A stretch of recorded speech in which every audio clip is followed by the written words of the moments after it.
Assalamualaikum warahmatullahi wabarakatuh.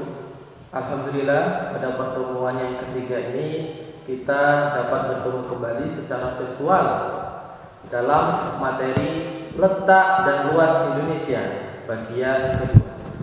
Pada kesempatan hari ini kita akan membahas tentang Indonesia dari aspek astronomisnya, geografi, dan geologisnya. Letak suatu tempat di permukaan bumi tidak hanya sekedar menunjukkan posisi di antara tempat-tempat lainnya. Namun, letak suatu tempat menunjukkan pula karakteristik dari tempat tersebut. Sebagai contoh, suatu tempat berada di daerah pantai. Karakteristik tempat tersebut dapat kita ketahui bersuhu tinggi, berupa dataran rendah, sehingga masyarakat mayoritas di bagian tersebut banyak bekerja sebagai nelayan. Secara astronomis, Indonesia terletak antara 95 derajat bujur timur sampai 141 derajat bujur timur dan 6 derajat lintang utara sampai 11 derajat lintang selatan. Karena letaknya tersebut, maka Indonesia termasuk wilayah yang memiliki dua musim, yaitu musim hujan dan musim kemarau. Selain Indonesia bisa dilihat dari letak astronomis, Indonesia pula dapat bisa dilihat dari letak geografis. Siapa yang tahu apa itu letak geografis? Baik, letak geografis adalah posisi suatu wilayah atau negara dilihat dari kenyataan di permukaan buminya.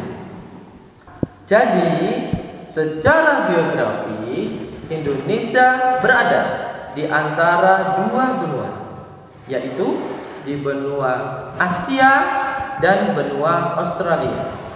Dan Indonesia pula terletak di antara dua samudra, Samudra Pasifik dan Samudra Hindia. Jika tadi anak-anak kita membahas tentang geografi dari batas samudra dan batas benua, maka kita lanjutkan dengan batas Indonesia dari letak utara, selatan, barat, dan timur.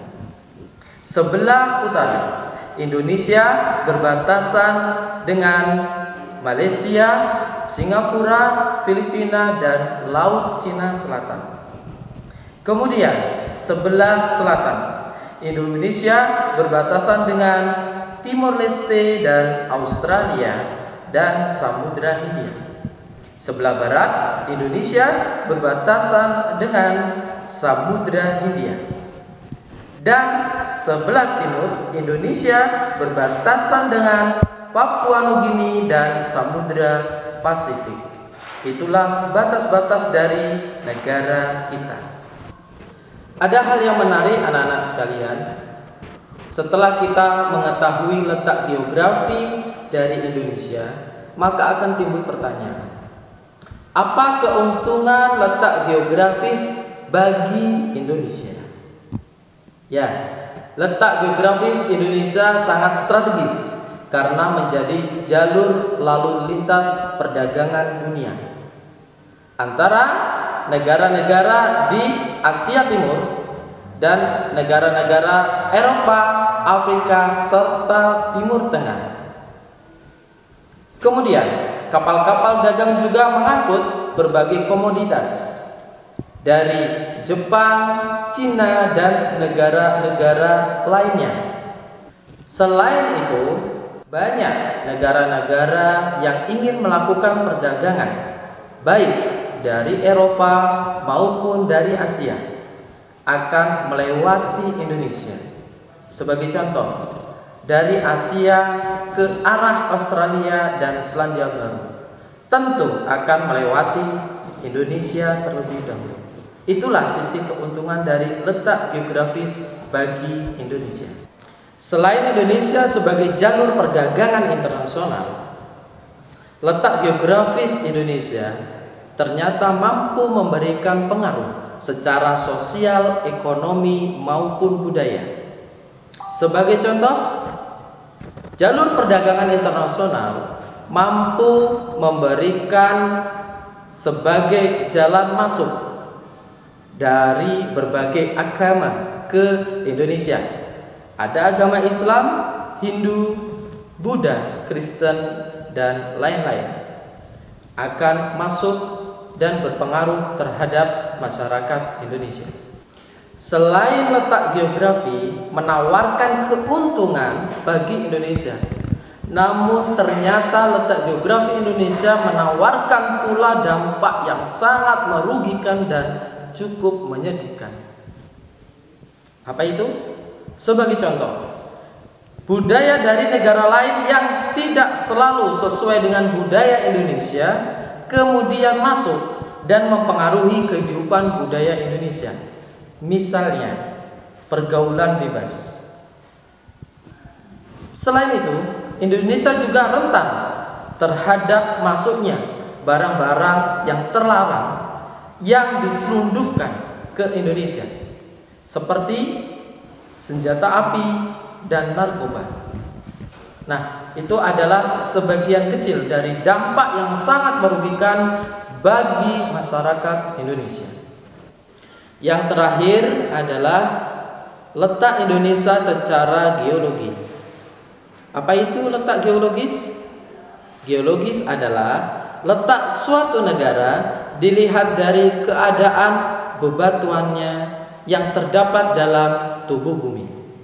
Sehingga susunan kondisi Indonesia sangat erat hubungannya dengan segala sesuatu yang berada di dalam bumi Indonesia.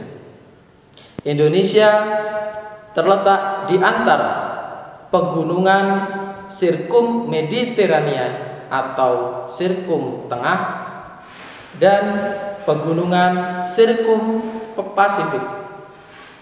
Nah, itulah yang menjadi ciri dari letak geologis Indonesia, dan pegunungan-pegunungan tersebutlah yang membangun negara Indonesia menjadi berbagai bentuk macam bentuk muka buminya. Dengan Indonesia berada di jalur pegunungan Sirkum Mediterania dan Sirkum Pasifik, maka Indonesia juga dipengaruhi oleh keadaan geologinya dari jalur pertemuan 3 lempeng bumi. Yang pertama, ada lempeng Eurasia. Kedua, ada lempeng Hindia. Dan yang ketiga, ada lempeng Pasifik. Nah, posisi-posisi tersebut membuat Indonesia memiliki banyak keuntungan. Keuntungannya yaitu diantaranya beragamnya potensi sumber energi dan mineral yang ada di Indonesia. Karena apa? Karena Indonesia banyak memiliki gunung berapi. Dan kerugiannya adalah Indonesia sering terjadi gempa tektonik dan gempa vulkanik karena letusan gunung berapi serta pergeseran gerak lempeng bumi Eurasia, Hindia, dan Pasifik. Yang terakhir adalah selain letak Indonesia yang sangat strategis dalam soal perdagangan, tentunya Indonesia juga memiliki luas yang tergolong luas. Menurut Badan Informasi dan Geospasial Indonesia menyebutkan wilayah Indonesia terdiri atas daratan yang seluas 1.922.570 km persegi dan perarian yang seluas 3.257.483 km persegi. Hal ini menunjukkan bahwa potensi Indonesia dalam laut dan darat cukup luar biasa dan banyak menghasilkan sumber daya alam dan juga potensi-potensi lainnya. Alhamdulillah, itulah uraian singkat kita tentang letak Indonesia. Ditinjau dari apa? Astronomis, geologis, dan geografis. Ya, semoga uraian-uraian pada kesempatan hari ini dapat menambah wawasan kita, dan tentunya jangan puas, carilah sumber dimanapun berada yang relevan untuk materi pada kesempatan hari ini. Bapak akhiri, sampai jumpa di pertemuan selanjutnya dan video selanjutnya. Assalamualaikum warahmatullahi wabarakatuh.